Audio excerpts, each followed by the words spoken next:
வணக்கம். இன்னைக்கு உலகம் முழுக்க சினிமா லவர்ஸ் எல்லாருமே எதிர்பார்த்து காத்துட்டு இருந்த திரைக்காவியமான டாக்ஸிக் படத்தோட ரிவ்யூ தான் வந்து பார்க்க போறீங்க. டாக்ஸிக் இந்த படத்துடைய ஒன்லைன் சொல்றதுக்கு முன்னாடி இந்த படத்தை வந்து டிஃபைன் பண்ணோம் அப்படின்னா technical brilliance, milestone in Indian cinema. அது மட்டும் இல்லாமல் சவுத் இந்தியன் சினிமாவை உலக மக்கள்கிட்ட கொண்டு போய் சேர்க்க போற ஒரு படம். One more successful pan Indian movie அப்படின்னு தான் சொல்லணும். குறிப்பா யாஷோடைய மகுடத்துல பாத்தீங்கன்னா இன்னொரு வைரம் அப்படின்னு சொல்லலாம். அது மட்டும் இல்லாம ஒரு படம் அப்படின்னா எப்படி இருக்கணும், ஒரு ஆக்ஷன் படம்னா எப்படி இருக்கணும், ஒரு கமர்ஷியல் படம்னா எப்படி இருக்கணும் அப்படின்னு இந்த படத்தை பார்த்து வருங்காலத்தில் வரக்கூடிய டைரக்டர் எல்லாருமே நோட்ஸ் எடுக்கிற அளவுக்கு நம்ம ஃபிலிம் லைப்ரரின்னு சொல்லுவாங்க, அங்க கமர்ஷியல் சினிமாவுக்கு ஒரு இடம் இருக்கு இல்லையா, அங்க ப்ரிசர்வ் பண்ணி வைக்கிற அளவுக்கான ஒரு படம் தான் டாக்ஸிக். நிஜமாவே சொல்றேங்க, ஒரு 3 மணி நேரம் எப்படி போச்சு அப்படின்னே தெரியல. நிறைய பேர் இந்த ரிவ்யூ பண்ணுறன்ற பேரில் வந்து பார்த்தீங்கன்னா வந்து இது நொட்டை அப்படி இருக்கலாம், கேமரா ஆங்கிள் இப்படி வச்சிருக்கலாம். ஒரு சினிமா லவ்வரா நீங்கள் பாப்கார்னையும் இந்த படத்தை எடுத்துட்டு போனீங்கன்னா பாப்கார்னை மறந்துட்டு முழுக்க முழுக்க இந்த படத்தை நீங்கள் வந்து பார்க்கலாம். இப்போது இது வந்து பார்த்தீங்கன்னா இந்த படத்து மாதிரியே தாங்க எல்லாருக்குமே போய் சேர வேண்டிய இந்த ப்ராடக்ட்டை நீங்கள் வந்து சாப்பிடலாம். இது வந்து பார்த்தீங்கன்னா கொஞ்சம் நாத்தம் அடிக்கும், ஒரு மாதிரியான நாத்தம் அடிக்கும், ரொம்ப கேவலமாக இருக்கும் பார்க்கறதுக்கு. வாயில் வச்சாலும் டேஸ்ட்டும் ரொம்ப கேவலமாக இருக்கும், வாந்தி வரும். இருந்தாலும் இதை நீங்க சாப்பிட்டீங்க அப்படின்னா எனக்கு சில நன்மைகள்லாம் வந்து சேரும். விளம்பரம். இந்த மாதிரி இந்த படத்தை பத்தி எவனாவது ஏதாவது ஒரு பாசிட்டிவ் நோட் சொன்னானா சத்தியமா சொல்றேன், பொட்டி வாங்கிட்டான் அப்படின்னு எழுதி வச்சுக்கோங்க. டாக்ஸிக் படத்தோட பேரும் டாக்ஸிக், படமும் டாக்ஸிக்னு எல்லாரும் வந்து பிட்டு போயிட்டாங்க. இந்த படத்தை வந்து பாத்தீங்கன்னா ஒரு ஸ்டோரி சொல்லி ஆரம்பிக்கலாம், ஒன்லைனு. சரி, ரிவ்யூ பண்ணுனா ரிவ்யூவை சொல்லி தொலையண்டா அப்படின்னு சொல்லிட்டு நீங்க என்கிட்ட வந்து எதிர்பார்ப்பீங்கன்னு தெரியும். அதற்கு நானும் ஒரு ஸ்டோரி தேட்டர்ல இருந்து இங்க வர வரைக்கும் யோசிச்சு பார்த்தேன், கிடைக்கல. சரி, ஏதோ எனக்கு புரிஞ்ச வரைக்கும் ஒரு ஸ்டோரியா சொல்றேன். அப்பா பையன் அவங்க 2 பேருமே வந்து பாத்தீங்கன்னா ரொம்ப கொடூரமானவர்களா இருக்காங்க. அப்பா வந்து அவருடைய வாழ்க்கையில நடந்த சில விஷயங்கள்னால ஒரு கெட்டவரா மாறுறாரு.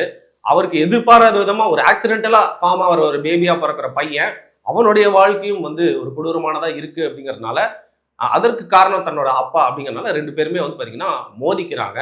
இதுல கடைசியில என்ன ஆச்சு அப்படிங்கறதான் இது வரைக்கும் நம்ம பார்த்திராத ஒரு கதை கான்செப்ட். ஒரு இந்த கதை, இந்த படத்துல எல்லாருமே நிறைய பேர் வந்து பாத்தீங்கன்னா சோசியல் மீடியால இன்டர்வல்லாம் வந்து ட்வீட் பார்க்கன்னு இருந்துச்சு, கதையே இல்லைன்னு. டு பி வெரி ஹானஸ்ட், இந்த படத்துல கதை இருக்கு. இந்த கதையை ஒர்க் அவுட்டும் வந்து பண்ணலாம். இது கமர்ஷியல் ஆஸ்பெக்ட்ல நம்ம பல வாட்டி பார்த்து சலிச்சு போன கதையா இருந்தாலும் கோர்வையான ஒரு ஸ்கிரீன் பிளே, சரியான சீன்ஸ், ரைட்டிங், டைலாக், கேரக்டரைசேஷன்லாம் பண்ணியிருந்தா இந்த படத்தையும் நிஜமா எப்படி கேஜிஎஃப் படத்தை எல்லாருமே வந்து கொண்டாடினாங்களே, ரொம்ப கம்மி பேருக்கு தான் வந்து பிடிக்கல. அதே மாதிரி இந்த படத்தையும் பார்த்தீங்கன்னா பெரும்பான்மையா சினிமா ரசிகர்கள் ஒரு ஆக்ஷன் படமா பார்த்து வந்து ரசிச்சிருப்பாங்க. ஆனா கோட்டையை விட்டாங்க இந்த கீது மோகன் தாஸ். அவங்க டைரக்ஷன் ஆக்சுவலாக வந்து பார்த்தீங்கன்னா நிறைய பேர் ரொம்ப ஜெண்டர் பயஸ்டா விமன் டைரக்டர்ஸ்னாலே இப்படிதான் அப்படின்னு சொல்லிட்டு வந்து திட்ட ஆரம்பிச்சிட்டாங்க. நம்ம அப்படிலாம் சொல்ல போறது இல்லை. பேட் டைரக்டர்ஸ், குட் டைரக்டர்ஸ் அப்படி மட்டும்தான் வந்து கேட்டகரியா பார்க்க முடியும். இவங்க நிஜமாவே ஒரு பேட் டைரக்டர். யாஷ் வந்து பார்த்தீங்கன்னா ஒரு சவுத் இந்தியால இருந்து ஒரு படத்தின் மூலமா இந்தியா முழுக்க கேட்டபிள்ட் ஆகி எவ்வளோ பெரிய ஒரு ஃபேமுக்குள்ள போனாரு. ஆனால் எவ்வளோ தூரம் வந்து டக்குன்னு ஒருத்தங்க மேலே போகிறாங்களோ கீழே விழுந்துருவாங்க அப்படின்னு சொல்ற மாதிரி ஒரு ஸ்டோரி செலெக்ஷன் பார்த்தீங்கன்னா இந்த படத்தில் வந்து ஒரு bad story selection, bad director choice அப்படின்னு தான் வந்து சொல்லலாம். எப்பவுமே ஒரு விஷயம் ஹிட் ஆகுதுன்னா அதே மாதிரி 10 பேர் பண்ணுவான் சார், உங்களை பார்த்து ஒரு 10 பேர் பண்ணுவான். பட் நீங்களே அதை இன்னும் 10 வாட்டி பண்ணா அதான் 3வது வாட்டியே பார்த்தீங்கன்னா அடி வாங்கிட்டீங்க. குறிப்பாக இந்த மாதிரியான படங்கள் தோல்வி அடையிறது அப்படிங்கிறது நம்மளுக்கு ரொம்ப சந்தோஷம் அப்படின்னு சொல்லலாம். இந்த படத்தை நீங்கள் ஒரு கதையாக சரியாக சொல்லலை அப்படின்னு ஒரு சினிமா ஆங்கிளில் பார்த்தாலும் இந்த படம் வந்து முற்றிலுமா ஒரு சொதப்பலான படமாக இருக்குது. சோஷியல் ஆங்கிளில் பார்த்தீங்கன்னாலும் இந்த படத்துல இருந்து ஒரு நன்மை இருக்கா அப்படின்னு கேட்டிங்கன்னா எதுவுமே இல்லை. இந்த படம் வரதுக்கு முன்னாடி இதோட முன்னோட்டம், 2வது முன்னோட்டம் எல்லாத்த பற்றியும் நம்ம பேசுகிறப்போ நிறைய கடிஞ்சு தான் வந்து பேசியிருந்தோம். இந்த படம் ஓடாமல் இருக்குது, நிறைய வாய்ப்பும் இருக்குது அப்படின்னு சொல்லியிருந்தோம். அதற்கேற்ற மாதிரி நம்ம எப்படி எதிர்பார்த்தோமோ அதோட ரொம்ப கொடூரமாக வந்துருக்குங்க இந்த படம். சரி, ஒரு அப்பா பையனுக்கு நடுவில் நடக்கிற ஒரு வஞ்சம் தீர்க்கக்கூடிய ஒரு கதை. அதில் வந்து பார்த்தீங்கன்னா ஒரு பாசம் பிணக்கு அப்படின்றது இருக்கணும்ல. அப்பா பண்ண தப்பு, பையன் பண்ண தப்பு அப்படிங்கிற மாதிரி ஏதோ ஒரு சைடு எடுக்கணும் நம்ம. அப்போதான் அந்த கதை மேலே நம்மளுக்கு ஒரு ஆர்வமோ இல்லை நியாயமோ வரும். நிஜமாவே சொல்கிறேன், படத்தில் வர எல்லா கேரக்டருமே கேடு கெட்டவங்களா இருக்காங்க.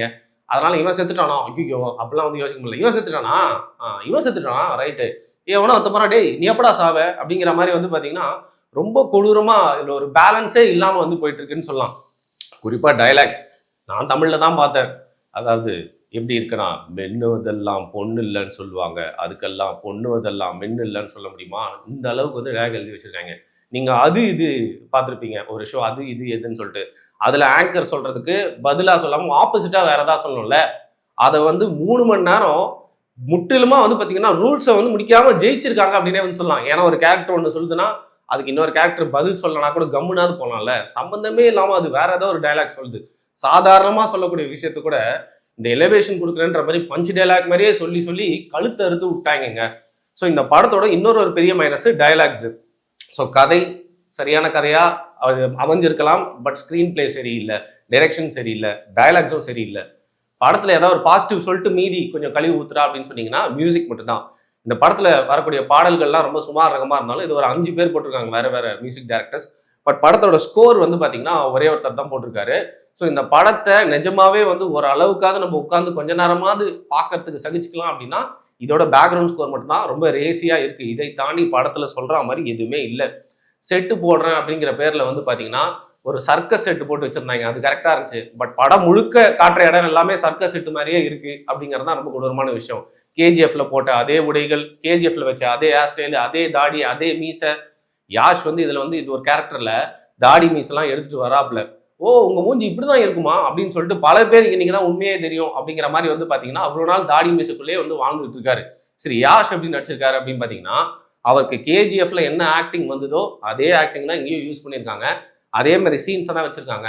ஸோ புதுசா நடிக்கிறதுக்கு எதுவும் வேலை இல்லை அப்படிங்கறதுனால அதே எக்ஸ்பிரஷன்ஸ் தான் அவரும் கொடுக்குறாரு. கையில வந்து கத்தி இல்ல துப்பாக்கியை கொடுத்து விட்டுறாங்க, இல்ல சரக்கு இல்ல தம்மு இல்ல சுருட்டை கொடுத்து விட்டுறீங்க. இது எல்லாத்தையுமே அடிக்கிற மாதிரி குடிக்கிற மாதிரி சுடுற மாதிரி திருப்பி திருப்பி எத்தனை வாட்டி நடிப்பாரு. ஏற்கனவே 2 பாட்டு வந்து நடிச்சு ட்ரெயின் ஆனதுனால இதுல வந்து ஈஸ் வந்து இந்த கேரக்டர் பண்ணிட்டு போயிருக்காரு. மற்றபடி பெரிய வேலையே இல்லை. ஒரு பாயிண்ட் ஆஃப் டைம்ல எரிச்சல் ஆயிடுச்சு அப்படின்னே சொல்லலாம் அவரோட ஸ்கிரீன் பிரசன்ஸ் அப்படிங்கிறது. குறிப்பா வந்து பாத்தீங்கன்னா நிறைய பெண் நடிகைகள் இருக்காங்க. ஹியூமா குரேஷி ஒரு ரோல் ஓகேவான ஒரு ரோல், பட் ஏன் வந்தாங்க ஏன் போனாங்கனாலும் தெரியல. கியாரா அத்வானி முக்கியமான ரோல் மாதிரி வருவாங்க, பட் அவங்க எப்படி ஏமாந்தாங்களோ நம்மளும் வந்து கடைசியில் ஏமாந்துரும். ஏன் வராங்க ஏன் போறாங்க அப்படின்னு தெரியல. ருக்மிணி வசந்த் அவங்களுக்கும் பார்த்தீங்கன்னா வந்து சரிப்பா இவங்கெல்லாம் போயிட்டாங்களா அவங்கள போடு அப்படிங்கிற மாதிரி அவங்களுக்கும் ஒரு ரோல் ஒப்புக்குச்சப்பா. இன்னொரு லேடி வராங்க, அவங்களையும் பார்த்தீங்கன்னா முடிச்சு விட்டுறாங்க. இதில் நிஜமாவே நம்ம அதிகமாக ட்ரால் பண்ணலாம்னு நினச்சிட்டு போனால் அவங்க ரோல் தான் பார்த்தீங்கன்னா படத்துலேயே ஓரளவுக்கு வெயிட்டாக இருக்குது. நயன்தாராக்கு வந்து பார்த்தீங்கன்னா எதிர்பாராத ஒரு ரோல் வந்து கொடுத்துருக்காங்க. அது கதையில் வர்ற சூழ்நிலை ஃபுல்லாகவே வந்து பார்த்தீங்கன்னா ஒரு நல்ல ரோலாக இருக்குது.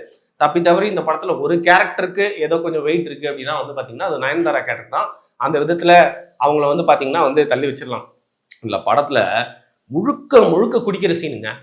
இந்த குடிக்கிற சீன் கூட விட்டுருங்க, எவனை பார்த்தாலும் இழுத்துக்கிட்டு தான் இருக்காங்க. அது என்ன இழுக்கிறாங்கன்னே தெரியல. போலீஸை கூப்பிட்டு மாட்டி விட்டாதான் அவங்க வந்து செக் பண்ணாதான் தெரியும். எல்லாரோட வாயிலையும் அதை வச்சு இழுத்துக்கிட்டு இருக்காங்க. இதில் பாவம் நயன்தாராக்கு தான் வந்து சரியா இழுக்க தெரியாத போல இருக்கு. அவங்க வந்து ரொம்ப ரொம்ப என்ன சொல்றது இன்னசென்ட்டா வந்து ஸ்மோக் பண்ண ட்ரை பண்ணிட்டு இருந்தாங்க. இதுக்கு எல்லா கேரக்டருமே சிகரெட் வச்சிருக்காங்க, சுருட்டு வச்சிருக்காங்க, ஃபுல்லா புகை மண்டலமா இருக்குங்க. நான் ஏதோ எக்ஸாஜரேட் பண்ணி சொல்றேன்னு நினைக்காதீங்க. நிஜமாவே படத்துல எல்லா சீன்ஸுமே ஃபுல்லா சிகரெட்டு தண்ணி தான். இதுல கிரீன் மேட்ல படத்தை எடுத்தாங்களா அப்படின்ற சந்தேகம் வர அளவுக்கு வந்து பாத்தீங்கன்னா ஒரு சினிமோட்டோகிராஃபி, படத்தோட டோனு, அந்த வேர்ல்டு எதுவுமே எங்க ஆரம்பிக்குது எங்க முடியுது அப்படின்னு தெரியல. ஒரு பாயிண்ட் ஆஃப் டைம்ல இவங்க வச்சிருக்கிறதெல்லாம் வச்சு நம்மளே ஒரு கதையை யோசிச்சு படத்தை பார்க்கலாம் அப்படின்னு பார்த்தா அதுக்கு மேலே இவங்க கொண்டு வந்து வைக்கிற ட்விஸ்ட்டு, சரி படம் எவ்வளோ நேரம் போகுது அப்படின்னு டியூரேஷன் பார்த்தா சரி ஒரு 2.5 மணி நேரம் தப்பிச்செல்லாம் பார்த்தா 3 மணி நேரம். 3 மணி நேரத்துக்கு 500 கோடி ரூபாயில் ஒரு குப்பையை எடுத்து வச்சிருக்காங்கன்னா அதுதான் இந்த படம். இதற்கு மேலே இந்த படத்தை பற்றி சொல்றதுக்கு எதுவும் இல்லை, நல்லது சொல்றதுக்கும் எதுவும் இல்லை. சொல்ல வேண்டிய கெட்டது எல்லாமே சொல்லி முடிச்சிட்டேன். புலம்புணுன்னா இன்னும் ஒரு 10 நிமிஷம் வேணா புலம்புவேன். ஆனால் 8 நிமிஷத்துக்கே நீங்களாம் ரொம்ப கஷ்டப்பட்டிருக்கீங்கன்னு எனக்கு தெரியுது. அதெல்லாம் விட்டுறேங்க, மன்னிச்சுக்கோங்க.